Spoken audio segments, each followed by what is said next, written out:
موتا وحشرنا علیہم کل شیء قبلا ما كانوا ليؤمنوا، کہ یہ لوگ جو آپ سے معجزات کا مطالبہ کر رہے ہیں، یہ لوگ جو آپ سے اپنی پسند کی اور اپنی مرضی کے معجزات کا مطالبہ کر رہے ہیں، یہ محض ہٹ دھرمی کی بنیاد پہ کر رہے ہیں، یہ ایمان لانے کے لیے نہیں کر رہے ہیں۔ یہاں تک کہ اگر ہم ان پر فرشتوں کو نازل کر دیں اور ان سے جو ہے مردے بات کرنے لگ جائے تب بھی یہ ایمان نہیں لانے والے، کیونکہ یہ معجزات کو دیکھ کر ایمان انہیں لانا ہوتا تو بہت پہلے لے آتے۔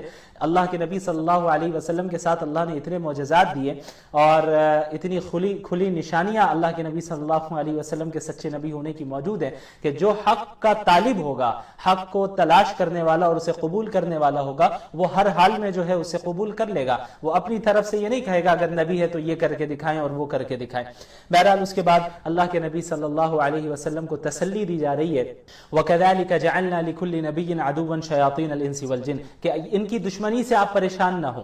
آپ کے خلاف سازشیں کی جا رہی ہیں، یہ لوگ آپ کے خلاف پروپیگنڈا کر رہے ہیں، یہ آپ کے خلاف جو ہے ایک دوسرے سے باتیں کر رہے ہیں، آپ پر تہمتیں لگا رہے ہیں، تو ان کی دشمنی سے آپ پریشان نہ ہوں، بلکہ آپ سے پہلے بھی جو انبیاء آئے ہیں ہر ایک نبی کے لیے انسانوں میں سے بھی اور جنات میں سے بھی اسی طرح دشمن تھے۔ یعنی جس نے بھی حق کی دعوت کا اعلان کیا اور لوگوں کو حق کی طرف دعوت دی ہے اور بلایا ہے، توحید کی طرف بلایا، بت پرستی کو چھوڑنے کی دعوت دی، اس کا کوئی نہ کوئی دشمن رہا ہے، جنوں میں سے بھی اور انسانوں میں سے بھی۔ لہٰذا آپ کو ڈٹے رہنا ہے، آپ ان کی دشمنی کی فکر نہ کریں۔ اس کے بعد اللہ تعالیٰ نے مومن اور کافر کی مثال دی ہے، کس طرح؟ أَوَمَنْ كَانَ مَيْتًا فَأَحْيَيْنَاهُ وَجَعَلْنَا لَهُ نُورًا يَمْشِي بِهِ فِي النَّاسِ كَمَنْ مَثَلُهُ فِي الظُّلُمَاتِ لَيْسَ بِخَارِجٍ مِنْهَا۔ یہاں مومن اور کافر کی مثال ایک زندہ اور مردے کی حیثیت کی مثال سے سمجھایا گیا ہے کہ مومن کی مثال ایسی ہے کہ وہ ایک زندہ شخص ہے اور کافر کی مثال ایسی ہے کہ وہ ایک مردہ شخص ہے۔ یعنی ایک زندہ اور مردے میں کتنا فرق ہوتا ہے، ایمان والے اور کفر والے میں اتنا ہی فرق ہے۔ اسی طرح ایمان کی مثال روشنی ہے اور کفر کی جو مثال ہے وہ اندھیرا ہے، تو روشنی اور اندھیرے میں کتنا فرق ہوتا ہے، کتنا یہ ایک دوسرے سے الگ ہیں یہ دونوں۔ اسی طرح ایمان اور کفر کا معاملہ ہے۔ اس کے بعد اللہ تعالیٰ محشر میں سوال کریں گے جنوں سے بھی اور انسانوں میں سے بھی، ان جنوں اور ان انسانوں سے جو اللہ رب العالمین کی نافرمانی کرتے آئے اپنی زندگی میں۔ کیا کہیں گے؟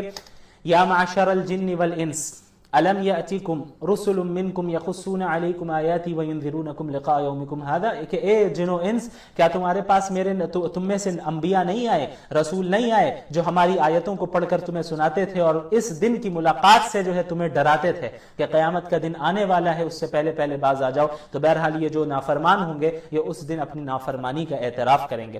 اس کے بعد مشرکین کے ایک غلط عقیدے اور نظریے کی تردید کی اللہ تعالیٰ نے، وَجَعَلُوا لِلَّهِ مِمَّا ذَرَأَ، آیت نمبر 136، وَجَعَلُوا لِلَّهِ مِمَّا ذَرَأَ مِنَ الْحَرْثِ وَالْأَنْعَامِ نَصِيبًا فَقَالُوا هَذَا لِلَّهِ بِزَعْمِهِمْ وَهَذَا لِشُرَكَائِنَا، کہ مشرکین جو تھے وہ کھیتی اور جانوروں کی جو پیداوار ہوا کرتی تھی اس میں ایک حصہ اللہ رب العالمین کے لیے کر دیا کرتے تھے اور ایک حصہ اپنے بتوں کے لیے رکھتے تھے۔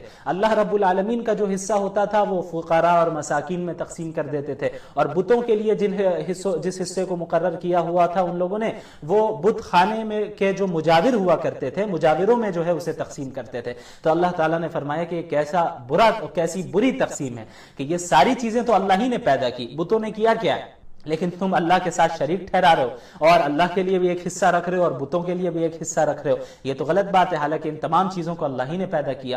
اس کے بعد مشرکین کی جو جاہلانہ رسم تھی اس کی تردید کی اللہ تعالیٰ نے، وَكَذَلِكَ زَيَّنَ لِكَثِيرٍ مِّنَ الْمُشْرِكِينَ قَتْلَ أَوْلَادِهِمْ شُرَكَاؤُهُمْ لِيُرْدُوهُمْ وَلِيَلْبِسُوا عَلَيْهِمْ دِينَهُمْ۔ ان کی بہت سی بری عادتیں تھی، ان میں سب سے بڑی ایک بری عادت تھی بیٹیوں کو قتل کر دینا۔ یعنی بیٹا پیدا ہوتا تو بہت خوش ہو جاتے، لیکن اگر کوئی بیٹی پیدا ہو جاتی تو کیا ہوتا کہ چہرہ سیاہ پڑ جاتا، لوگوں سے شرمائے ہوئے پھرتے رہتے، شرماتے پھرتے، اور یہاں تک کہ زندہ بیٹیوں کو دفن کر دیا کرتے تھے۔ تو اللہ تعالیٰ نے اس کی تردید کی کہ یہ کتنا برا عمل کر رہے ہیں۔ یعنی اگر بیٹیوں کو ختم کر دیا جائے تو تم کہاں سے پیدا ہو گئے؟ بیٹیوں کے بغیر تو تم بھی نہیں پیدا ہو سکتے تھے، اور یہ نسل کا یہ سلسلہ کیسے جاری رہے گا؟ اس کے بعد ان کی ایک برائی یہ بھی تھی کہ بہت سے جانوروں کو یہ بتوں کے نام پر چھوڑ دیا کرتے تھے، تو اللہ نے اس کی بھی تردید کی۔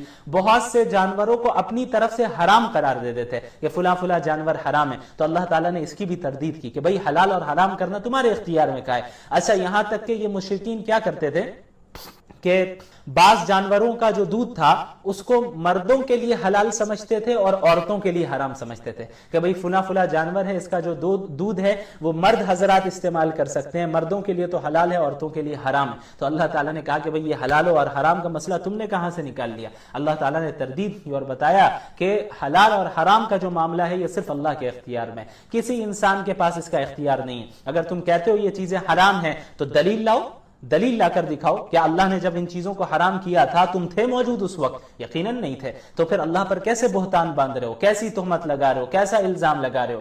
حلال اور حرام کرنا یہ صرف اللہ کے اختیار میں، اللہ جس چیز کو حلال کرنا چاہے گا اسے حلال قرار دے گا، اور جس چیز کو اللہ تعالیٰ حرام قرار دینا چاہے گا اسے حرام قرار دے گا۔ بہرحال اس کے بعد اللہ تعالیٰ نے اوامر اور نواہی کا بیان کیا ہے۔ دیکھیں پورے دین کا خلاصہ ہی اوامر اور نواہی ہے۔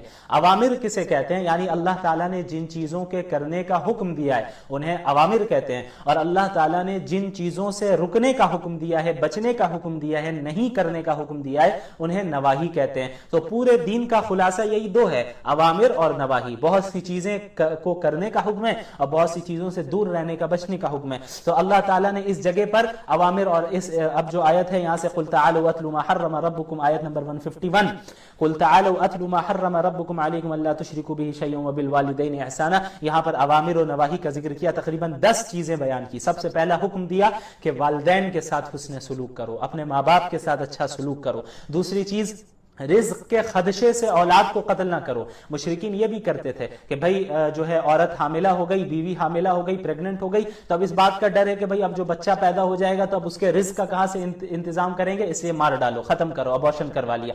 تو کیا ہوا؟ یہ اللہ نے کہا کہ یہ قتل کر رہے ہو تم، یہ جائز نہیں ہے۔ تم رزق کے ڈر سے کیسے اولاد کو، اگرچہ وہ پیٹ میں ہی ہے، اسے تم کیسے قتل کر سکتے ہو؟ یہ بالکل بھی مناسب نہیں ہے۔ اللہ تمہیں جس طرح رزق دے رہا ہے اللہ بھی اسی کو رزق دے گا، تم رزق کا ڈر کیوں رکھتے ہو؟ اللہ آخر تمہیں بھی تو اللہ روزی دے رہا ہے، آخر تم بھی تو کھا رہے ہو۔ تو جب وہ دنیا میں آئیں گے، تمہاری اولاد دنیا میں آئے گی، تو اس کو بھی رزق ہم ہی دیں گے اور ہم کھلائیں گے، اس لیے یہ جائز نہیں ہے۔ اس کے علاوہ بے حیائی اور ہر قسم کی برائی سے رکنے اور بچنے کا حکم دیا۔ اس کے بعد اللہ تعالیٰ نے کہا کہ کسی کو ناحق قتل نہ کرنا۔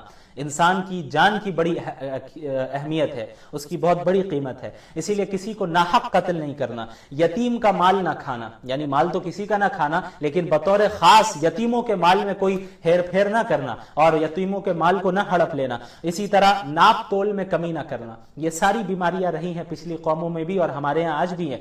ہم کوئی چیز بیچنے جا رہے ہیں، کوئی مسلمان بیچ رہا ہے، تو اگر ناپ تول میں کمی کر رہا ہے تو یہ بہت خطرے کی بات ہے۔ حضرت شعیب علیہ السلام کی قوم کے اندر بھی یہی برائی تھی کہ ناپ تول میں کمی کیا کرتے تھے۔ وہ جب دیتے تھے تو کم دیتے تھے اور لیتے تھے تو زیادہ لیتے تھے۔ تو اللہ نے فرمایا کہ ناپ تول میں بالکل کمی نہ کرنا۔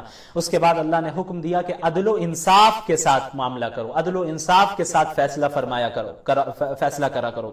اس کے بعد اللہ کے عہد کو پورا کرو، اللہ سے جو ایگریمنٹ ہے، اللہ سے جو معاہدہ ہوا ہے اس کو ہر حال میں پورا کرنا ہے، اس کو توڑنا نہیں ہے۔ اس کے بعد اس سورت کے آخر میں اللہ تعالیٰ نے ایک اصول بیان کیا کہ اللہ دیکھیں آپ کتنا رحیم ہے، کتنا کریم ہے بندوں کے ساتھ۔ اللہ نے فرمایا کہ من جاء بالحسنۃ فلہ عشر امثالها ومن جاء بالسیئۃ فلا یجزى الا مثلها وهم لا یظلمون، کہ ایک ایسا شخص جو ایک نیکی لے کر آئے گا ہم اس کے بدلے میں اس کے لیے 10 نیکیاں لکھ دیں گے، یعنی اس کا جو بدلہ اور ریوارڈ ملنا ہے وہ 10 نیکیوں کے برابر ملنا ہے۔ ایک انسان جب ایک نیکی کا ارادہ کرتا ہے نا، ابھی صرف ارادہ کیا، اس نے کیا نہیں ہے، تو فرشتہ جو نیک اعمال لکھنے والا فرشتہ ہوتا ہے وہ ایک نیکی اسی وقت لکھ دیتا ہے اور پھر جب وہ اس نیکی کو کر لیتا ہے تو پھر 10 نیکیاں لکھ دی جاتی ہیں۔ اس کے برخلاف ایک انسان جب گناہ کا ارادہ کرتا ہے، برائی کا ارادہ کرتا ہے، تو گناہ لکھنے والا فرشتہ کچھ نہیں لکھتا ہے، ارادے پہ، نیت پہ کچھ نہیں لکھتا ہے، انتظار میں رہتا ہے۔ ہاں اب جب بندہ گناہ کر لیتا ہے اور برائی کا کام کر لیتا ہے تو ایک گناہ لکھا جاتا ہے، ایک نیک عمل کیا تو 10 نیکیاں، ایک گناہ کیا تو ایک گناہ۔ تو اللہ کتنا رحیم ہے اور کتنا کریم ہے، اللہ بندوں کو کتنی اپارچونٹیز دے رہا ہے کہ اتنی اپارچونٹیز ملنے کے باوجود اگر کوئی بندہ اپنی زندگی کو گوا بیٹھ رہا ہے، آخرت کو گوا بیٹھ رہا ہے اور اتنے مواقع کو، ان تمام مواقع کو گوا بیٹھ رہا ہے، تو یہ اسی کی بدبختی ہے۔ اس کے بعد اللہ تعالیٰ نے اپنی مالکیت کا ذکر کیا کہ آپ کہہ دیجئے قل ان صلاتی ونسکی ومحیای ومماتی للہ رب العالمین، کہ میری نماز اور میری قربانی، میری زندگی، میری موت صرف اللہ رب العالمین کے لیے۔ تو ایک مومن کی زندگی کا تمام کام اور اس کے زندگی کے تمام پہلو میں جو کچھ بھی وہ کرتا ہے، یہ ساری چیزیں وہ اللہ کے لیے کرتا ہے۔ یعنی زندگی بھی ہے، زندہ ہے تو اللہ کے لیے، مریں گے تو وہ بھی موت بھی اللہ ہی کی جانب سے، اللہ ہی کے لیے، کوئی قربانی دے رہے ہیں تو اللہ کے لیے، کوئی عمل کر رہے ہیں تو اللہ کے لیے، تو یہ مومن کی صفت ہے۔ بہرحال اس کے بعد سورۃ الاعراف کی ابتدا ہوتی ہے۔ اعراف کہتے ہیں حد فاصل کو، ایک دیوار کو، چونکہ اس سورت میں اصحاب اعراف کا ذکر ہے، یعنی جنت والوں کا ذکر ہے، جہنم والوں کا ذکر ہے، اور ان جنت اور جہنم کے بیچ میں جو ایک حد فاصل ہے، دیوار ہے، کچھ لوگ ایسے ہوں گے جو اس دیوار پر انتظار میں ابھی ہوں گے، ابھی ان کا فیصلہ نہیں ہوا ہوگا کہ وہ جنت میں جائیں گے یا جہنم میں جائیں گے۔ یہ ایسے لوگ ہوں گے جن کی نیکیاں اور برائیاں دونوں برابر ہوں گی، نیکیاں اور گناہ دونوں برابر ہو گئے ہوں گے، لہٰذا ابھی ان کا فیصلہ نہیں ہوا ہوگا کہ انہیں جنت میں جانا یا جہنم میں، تو یہ ابھی انتظار کریں گے اس حد فاصل پر، دیوار پر، ان کا ذکر ہے اس میں، اس لیے انہیں اصحاب اعراف کہا جاتا ہے۔ بہرحال اس پہ ابھی میں ان کے متعلق بات کرتا ہوں جہاں اس آیت کا ذکر آئے گا۔ اس کے بعد اللہ تعالیٰ نے اس صورت میں فرمایا کتاب انزل الیک فلا یکن فی